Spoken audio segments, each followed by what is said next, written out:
For context, I've been living with my dad and stepmom since they got married about a year ago. Right from the start, my stepmom made it clear she wasn't thrilled about me staying there. Despite her coldness, I chose to stay because the alternative, living with my mom and her difficult husband, wasn't viable for me. My stepmom's attitude has been tough on me. She's imposed rules that make me feel more like a tenant than a family member, especially about food.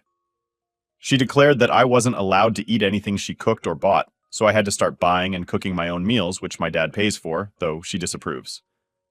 Now here's where things got even messier. A few days ago, an emergency struck that really put our strained household dynamics to the test. My stepmom's sister had a severe accident and needed emergency surgery. It was a scary time, and while the surgery eventually went well, the chaos it caused at home brought some underlying tensions to the surface. On the day of the accident, my stepmom texted me in the afternoon. She informed me that she'd be bringing her sister's children to our house later that night because of the emergency, and she asked me to get groceries and prepare a late dinner for them. Considering how she had been treating me, her request felt abrupt and unreasonable. Upset and feeling taken for granted, I chose not to respond to her text or fulfill her request. When my stepmom arrived around midnight with her niece and nephew, she was shocked to find that not only had I not prepared any food, but I hadn't even picked up any groceries. The kids were tired and hungry, and the situation quickly escalated. My stepmom was furious, confronting me about my lack of action. I calmly explained that since she had made it clear I was not her responsibility, I didn't see why her family's emergency should become my responsibility. I reminded her of her own rules, that I was to fend for myself, so I applied the same logic to her request. She lashed out, calling me selfish and a jerk. I retorted that she was seeing a reflection of her own treatment toward me.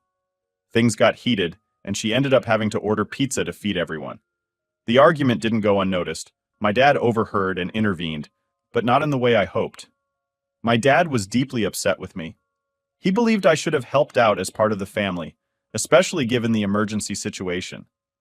He said that refusing to help showed a lack of compassion and maturity. He argued that this could have been an opportunity to mend fences and improve our relationship. Frustrated and feeling misunderstood, I countered that our relationship had deteriorated beyond simple fixes, especially due to the constant exclusion and disrespect I felt from my stepmom. The fallout was significant. My dad decided to ground me, stating that I needed to reflect on my actions and the impact they had on others, particularly in times of crisis. He expressed disappointment in how I handled the situation, emphasizing that families should support each other, no matter the circumstances. Later, my mom heard about the incident through family friends who had picked up on the drama. She was torn. While she understood my feelings of alienation and frustration, she also wished I had risen above the situation and helped my stepmom out of compassion for the kids involved, if nothing else. This led to a long, emotional conversation with her about my living arrangements and whether it was time to reconsider my decision to stay with my dad. As it stands, the household remains tense, and I'm left feeling isolated and conflicted. On one hand, I stand by my decision to set boundaries based on how I've been treated. On the other, I wonder if there was a better way to handle the crisis that could have avoided further conflict. The incident has forced me to reevaluate my relationships and consider the future of my living situation as I strive to find a balance between standing up for myself and maintaining family harmony. So am I the idiot here? Now for the top comments before the update. Not very. You are not entitled. She set a precedent in the home and she got angry when it came back to bite her. Your father is a real piece of work too. I cannot imagine marrying someone who would mistreat my child. I recommend you get away from all of them as soon as possible. Yes, it's what she wants, but is it worth staying in such a hostile environment? Seriously, I was going to say this as well. But if I was with someone who treated my son like this, they would be out on that bar in no time. Also, if guests were arriving until midnight, the stepmother should have asked her husband to grocery shop and make food. Why ask Opie after mistreating them? Because she's trying to manufacture drama to drive Opie out. What a nasty piece of work. When people say you should aim for fairy tale endings, they don't mean becoming the evil step-parent. Do you have grandparents or a decent aunt who could live with your dad? Realizes he will not be around to help him or stepmother when they're older. You're not allowed to eat at family dinners. Wow. How did your dad saw you when he has no damn balls? Your mother is no prize, letting a new husband scare her child away. I'd say that all adults failed you. More kids. How awful. I think you need to sit down and ask your dad why he has higher standards for you, a teenager, than he does for his wife, a full-grown adult. I'm a stepmom, and I most certainly think it's my problem if my stepchild is hungry. I also don't understand why he'd marry someone who is combative and not loving toward you. You are part of him, and she supposedly loves him. So won't gives. I'm going to be real with you. I'm a mandated reporter. If I knew more about you, won't report her and your father to CPS. It's his job, at the very least, to ensure you're eating and being provided food for them. Letting her do this to you is all kinds of wrong. I'm sorry. Both of your homes suck. Update 1. So that night when everything blew up was insane. My stepmom comes home expecting a full meal ready for her sister's kids, and there I am, just chilling. She loses it because I didn't jump up to play chef after how she's been treating me. I mean, come on, she's been cold as ice, and suddenly I'm supposed to act like family? Nah, that wasn't happening. After our blow-up, things got super awkward. My dad's totally on her side, saying I should have helped out because that's what family does. He doesn't get that it's not about the one night. It's about all those days she made me feel like an outsider in my own home. So now, he's grounded me. Like I'm some kid who missed curfew. Not a guy trying to stand up for himself. Talking to my mom's a whole other story. She's got her opinions for sure. She's kind of split because she sees where I'm coming from, but also pulls the be the bigger person card. I get where she's coming from, but it's tough, you know? She thinks maybe it's time to think about moving out, but that's easier said than done. This whole thing has me thinking a lot about what family really means. My buddies have been more supportive than my own dad lately. They keep telling me maybe it's time to just bail, find a new spot, start fresh. And maybe they're right. Because this drama is just draining, man. So what now? Well, I'm seriously thinking about moving out. Maybe get a small place, something affordable. I've been looking at job ads, trying to stack up some cash, maybe get some more hours at work. I've also thought about seeing a counselor because this whole saga's got my head spinning, man. I gotta figure out how to handle things without losing my mind or making things worse at home. It's like playing chess on a board where everyone else is playing checkers. They don't see the moves I'm making and probably don't care. So that's the latest. It's a lot, but I'm handling it day by day. Thanks for listening, man. It helps to talk it out. Here's hoping for some peace soon, or at least a good plan to get out of this mess. Catch you later, and thanks for the support. Update 2. So, out of nowhere, my dad and stepmom dropped a bomb on me. They've asked me to pack up and leave. Yeah, you heard that right. After all the tension and arguments, they decided that the best solution was just to kick me out. They gave me this whole spiel about needing peace in the house, and how my presence was just making everything more complicated. I literally have nowhere to go and zero money to make moves. My job doesn't pay enough for me to just grab an apartment, especially not around here where rent is sky high. Plus, all this happened so fast, I barely had time to think about saving up for a rainy day like this. So here I am, suddenly on the brink of being homeless, trying to make sense of a life that feels like it's spiraling out of control. I'm hitting up every friend I can think of, even those I haven't spoken to in ages, just trying to find a couch to crash on for a few nights.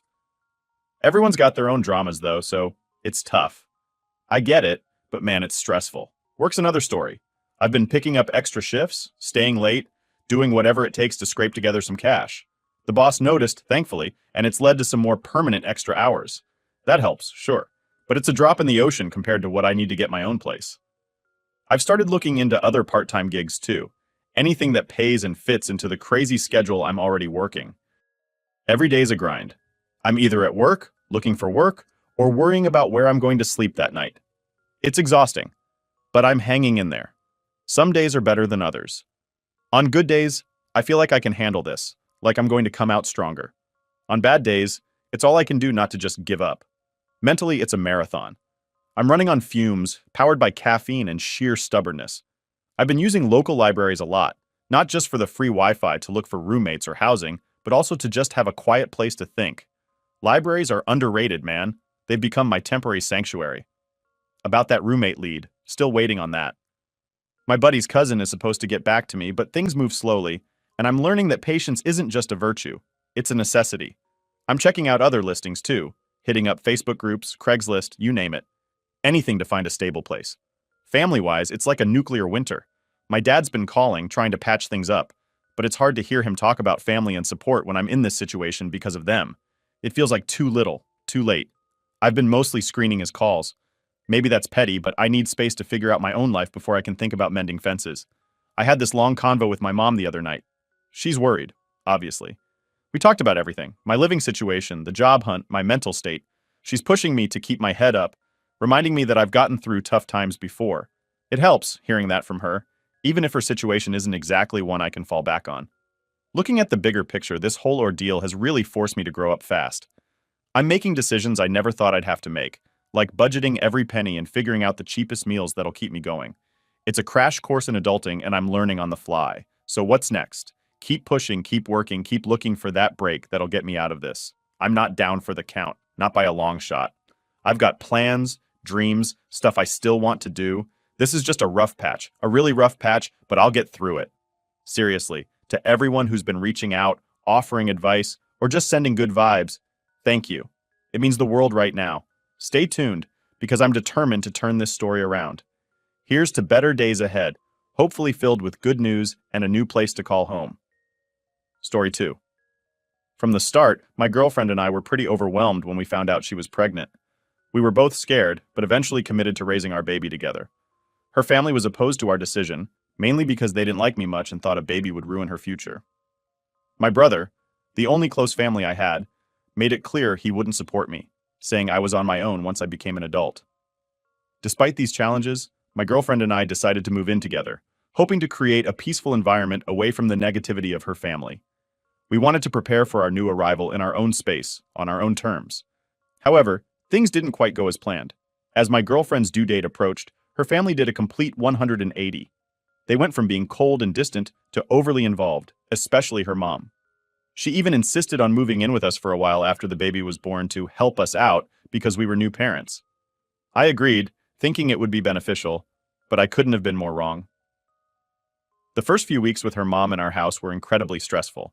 She criticized everything I did, from how I held the baby to my attempts at changing diapers. She'd snatch the baby from my arms with barely a reason, saying things like she needed to be fed or changed, even if I was just trying to comfort her. If I protested or tried to be involved, she'd dismiss me, claiming I didn't know how to take care of my own child. One day, the situation escalated dramatically. My girlfriend's mom had been particularly overbearing, hovering anytime I tried to interact with my daughter. That evening, after a rough day at work, all I wanted was to hold my baby and find some peace. I walked into the living room to find her mom holding her, and when I reached out to take her, she pulled away, saying the baby had just fallen asleep and needed to be put down in the crib. Frustrated and at my wit's end, I snapped. I demanded that she hand over my daughter, and when she refused, I insisted she leave our home. The argument that ensued was explosive. My girlfriend jumped in, defending her mother's actions and criticizing me for not appreciating the help. The fight got so intense that I ended up telling her mom she had to leave immediately. I couldn't handle her constant interference anymore. But just as I thought things couldn't get worse, my girlfriend's aunt, who had heard about the argument, showed up unannounced to mediate. Instead of calming things down, she sided with her sister, accusing me of being ungrateful and disrespectful. The confrontation grew and neighbors started peering out their doors, drawn by the shouting. In the heat of the moment, my girlfriend's mom threatened to take legal action against me for trying to push her out of her daughter's life. She claimed she had rights as a grandmother and accused me of alienating her from her grandchild. The threat of legal action was shocking and made me realize just how complex and serious the situation had become. I felt isolated and betrayed. My girlfriend seemed torn but leaned towards supporting her mother. My attempt to establish boundaries had backfired, putting me on the defensive. The argument ended with her mom staying, and me, feeling like a stranger in my own home, retreating to a friend's house for the night to cool off. The next day, I returned home to find that my girlfriend had agreed to set some ground rules with her mom, but the damage to our relationship was deep. Discussions about family roles, respect, and boundaries filled the following days. I felt a constant tension, walking on eggshells in my interactions. Now, I'm grappling with how to be a father and partner in an environment that often feels hostile.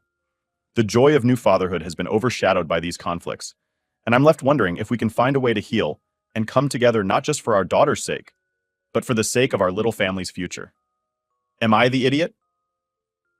Story 3. So my husband and I, both 45, have 4 kids. Our youngest daughter, who's a young teen, has a tight-knit group of about 7 or 8 friends. They often have sleepovers together. Recently, my daughter was invited to her friend's house for a sleepover. This friend has a twin brother who's really into sports and gaming. After their house underwent some renovations 2 years ago, he moved to the basement, turning it into his personal boy cave, complete with sports memorabilia, gaming consoles, and a newly renovated vintage-style kitchen. The night of the sleepover, the brother was away at a friend's birthday party out of town, so the girls had the basement to themselves. The girls, including my daughter and one other girl, decided to hang out downstairs. Everything seemed fine until the brother came home the next night to find his TV and stove broken. Understandably upset, his mom called me to come over so the girls could explain what happened. At first, the girls claimed it was all an accident. They said a Wii remote had accidentally flown into the TV, and they didn't know how the stove got damaged. But their story didn't quite add up, and when we threatened to take away their phones unless they told the truth, they finally came clean. It turned out the damage was intentional. The girls were mad at the boy because he had refused to tutor his sister during the school year, telling her to study on her own instead. She ended up failing and had to attend summer school, missing out on fun activities with the group. As a form of revenge, they decided to break his stuff. This was shocking enough, but then things took an even darker turn. As we dug deeper, we found out the girls had also been bullying the boy online. They had created a group chat where they made fun of him for shopping at thrift stores and wearing vintage sports jerseys.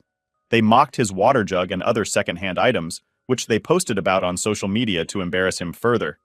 They even shared some mean-spirited memes about him. My daughter had participated in these mean posts, which I discovered through a screenshot my son sent me during our discussions. We were all horrified by the extent of their actions. We decided that simply making them pay for the damages wasn't enough. They needed to understand the impact of their behavior and learn about empathy and respect. Here's what we did. First, we made the girls split the cost of replacing the TV and repairing the stove. They would earn the money through chores at our house, the boys' house, and other neighbors who needed help with yard work, cleaning, or other tasks. This would teach them the value of hard work and the cost of their actions. Second, we took the boy and his friends thrift shopping to show the girls that thrift stores have value and can be cool. This wasn't just about the boy buying stuff. It was about showing the girls that what they mocked can be appreciated and valuable. Third, the girls had to spend time volunteering at the thrift store, explaining to the workers why they were there. They had to share their story and understand the importance of places that help people and the community. This was a humbling experience meant to teach them empathy. Fourth, we arranged a series of sessions with a counselor for the girls to discuss bullying and its effects. They needed to understand the emotional impact their actions had on the boy and how bullying can deeply hurt others. These sessions included role-playing and activities to help them see things from the perspective of the person being bullied. Lastly, we organized a meeting between the girls and the boy, mediated by the counselor. They had to apologize face-to-face and listen to how their actions affected him. It was a tough but necessary step towards making amends and learning about the power of sincere apologies and forgiveness. After we implemented these measures, my daughter, overwhelmed by the workload and consequences, called my parents to complain. She told them how long it would take to work off the costs and how unfair it felt. My parents, concerned, called me and argued that making the girls do all this was too harsh. They suggested I should cover the costs because the girls were just kids and didn't fully understand the consequences of their actions. I stood firm, explaining that this wasn't just about money, but about teaching important life lessons. My parents weren't happy and continued to push back, but I felt strongly that the girls needed to learn about responsibility, empathy, and the impact of their actions. As the weeks went on, the girls began to understand the weight of their actions. Volunteering at the thrift store and doing chores to pay off the damages was hard work, but it also gave them time to reflect. The counseling sessions helped them grasp the emotional toll of bullying, and their meeting with the boy was a turning point. They saw firsthand the pain they caused and the importance of making things right. Am I the idiot? Story 4. I'm a teenage guy with pretty severe autism, especially when it comes to sensory needs. Because of this, there are a lot of clothes that I just can't wear because they feel too uncomfortable. Suits are a big no-go for me, and loud music is really tough to handle. That's why I bought noise-canceling headphones to help me out in those situations. My older brother, who's 28, got married last weekend. The dress code for the wedding was black suits with red ties for the men. Knowing my issues, my brother told me it was okay if I didn't wear a suit and to bring my headphones if I needed them. He just asked me to look formal and stay out of the professional photos. Sounded like a reasonable plan to me. On the day of the wedding, I showed up wearing a white polo shirt and jeans. I knew it wasn't super formal, but I thought it was the best I could do. Almost immediately, I felt the tension. My sister-in-law, who's 31, and her family started whispering and giving me looks. Eventually, they came up to me, saying what I was wearing was completely inappropriate and that I was embarrassing her side of the family. They made me feel really small, especially since my sister-in-law knows about my autism and sensory issues. She also mentioned that I should have asked her about my outfit first. This made me feel even worse because I assumed my brother had already talked to her about it. Feeling out of place and uncomfortable, I tried to avoid drawing any more attention to myself. As the evening went on, things got worse. My sister-in-law, who had been drinking, suddenly started shouting at me to take off my headphones because she found it disrespectful that I was wearing them while everyone else was dancing to the music. I was overwhelmed and didn't know what to do. Instead of trying to explain myself and causing a scene, I decided to wait outside until the party was over. The next day, I overheard a heated argument between my brother and his new wife about the incident. My brother was defending me, saying he had told me it was okay. But my sister-in-law felt humiliated by my appearance and behavior at their wedding. Hearing them fight because of me made me feel incredibly guilty. I started questioning if I should have just tried harder to wear a suit and handle the loud music without my headphones. But that wasn't the end of it. A few days later, my sister-in-law's family began spreading rumors about me within our social circles, painting me as a troublemaker who intentionally tried to ruin the wedding. They exaggerated the story, saying I refused to follow any rules and was disrespectful on purpose. This made things awkward for my parents and me because people started treating us differently. Then my sister-in-law took things a step further. She posted a rant on social media about certain guests who didn't respect her wedding.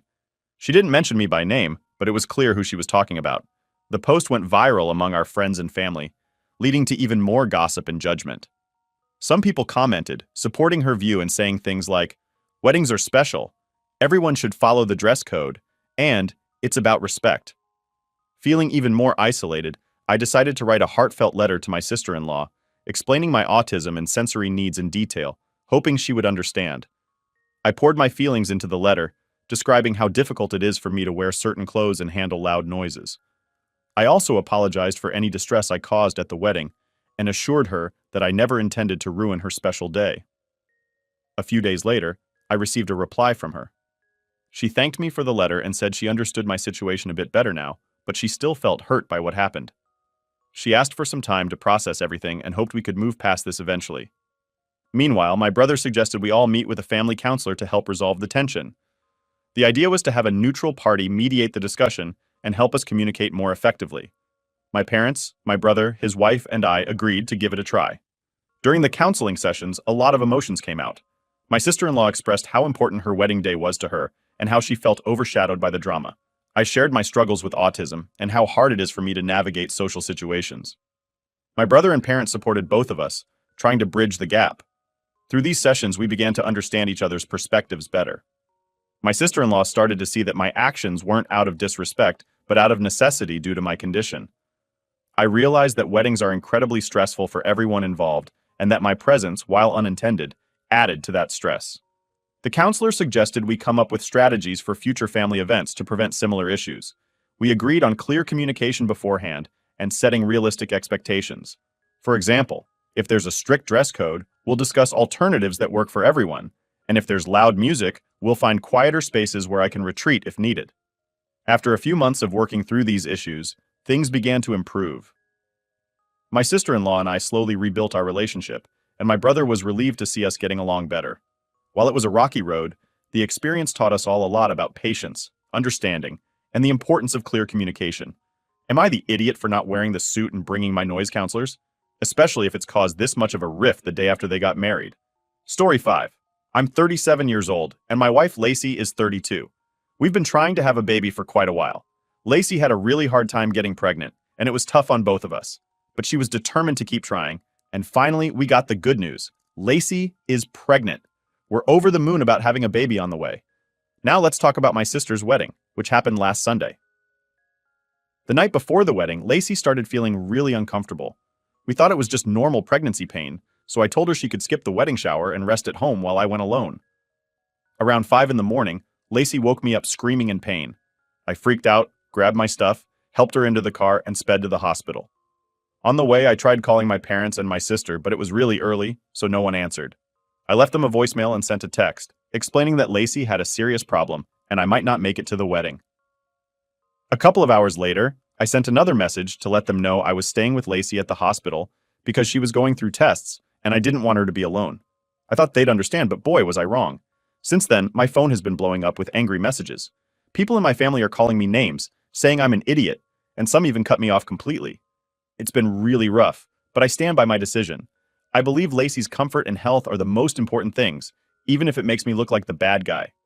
So here's more of what happened. At the hospital, they ran a bunch of tests on Lacey. We were both really scared because we didn't know what was going on. It felt like forever, but eventually the doctors came back and said that Lacey was having some complications with the pregnancy. They assured us that the baby was okay, but she needed to stay in the hospital for a few days for monitoring and treatment. This news was a huge relief, but also really stressful. I stayed by Lacey's side the whole time, holding her hand and trying to keep her spirits up. Meanwhile, my phone kept buzzing with more angry messages from my family. It was hard to focus on anything other than Lacey and the baby, but the constant barrage of negativity made everything more stressful. One message stood out. It was from my mom. She said she understood why I needed to be with Lacey, but still wished I could have been at the wedding. She said that my sister was heartbroken, and that it would have meant a lot to her if I had been there.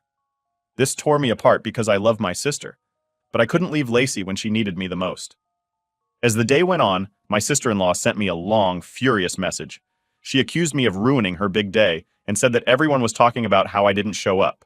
She said it was selfish of me to prioritize Lacey over family traditions and that I had embarrassed the whole family.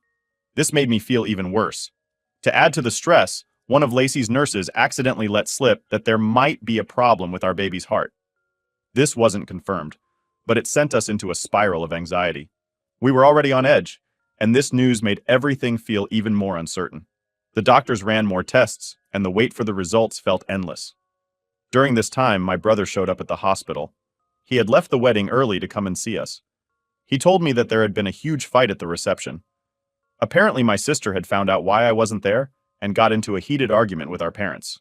She felt betrayed and abandoned, and this led to a shouting match that left everyone upset. My brother said he understood why I had to be there with Lacey, but he also told me how hurt our sister was. Later that night, Lacey's condition stabilized a bit, and we finally got some good news. The tests showed that the baby's heart was fine, and the complications were something the doctors could manage with proper care. This was a huge relief for both of us, but we were exhausted from the emotional roller coaster. As we tried to get some rest, my phone buzzed again. This time it was a message from my dad. He was furious, saying that my absence had cast a shadow over my sister's wedding day. He said that family should come first and that I'd let everyone down. He accused me of being dramatic and said that I should have left Lacey in the hospital and gone to the wedding. His harsh words stung, and I felt torn between my commitment to my wife and the expectations of my family. A few days later, we finally got to go home from the hospital. Lacey needed to rest, and I took some time off work to take care of her. But the fallout from the wedding continued to affect us. My sister still wasn't speaking to me, and my parents were distant. They seemed to blame me for the wedding drama, and it hurt to feel so isolated from my family. In the midst of all this, my neighbor dropped by with some surprising news. She said she had seen a post on social media where my sister had vented about the wedding day fiasco. It had gone viral within our community, with people taking sides and adding their own opinions. Some were supportive of me, saying that family emergencies take precedence, while others criticized me for not attending the wedding. This social media storm added another layer of stress. Lacey and I started receiving messages from people we barely knew, offering their unsolicited opinions on our situation. Some were kind and supportive, but others were downright nasty. It felt like our personal life had been turned into a public spectacle. To try and make amends, I decided to write a heartfelt letter to my sister. I explained everything that had happened, from Lacey's health scare to the emotional toll it had taken on both of us. I apologized for missing her big day and expressed how much I wished things could have been different. I hoped that by being honest and open, I could start to rebuild our relationship. A few days later, I received a response from my sister. She said she was still hurt and disappointed, but she appreciated the letter. She needed more time to process everything, but she hoped we could eventually move past it. This gave me a glimmer of hope that our relationship could be repaired, even if it would take time. In the meantime, Lacey's health improved, and we focused on preparing for the arrival of our baby. The experience had brought us closer together, but it had also shown us the importance of setting boundaries and prioritizing our family's well-being. Am I the idiot?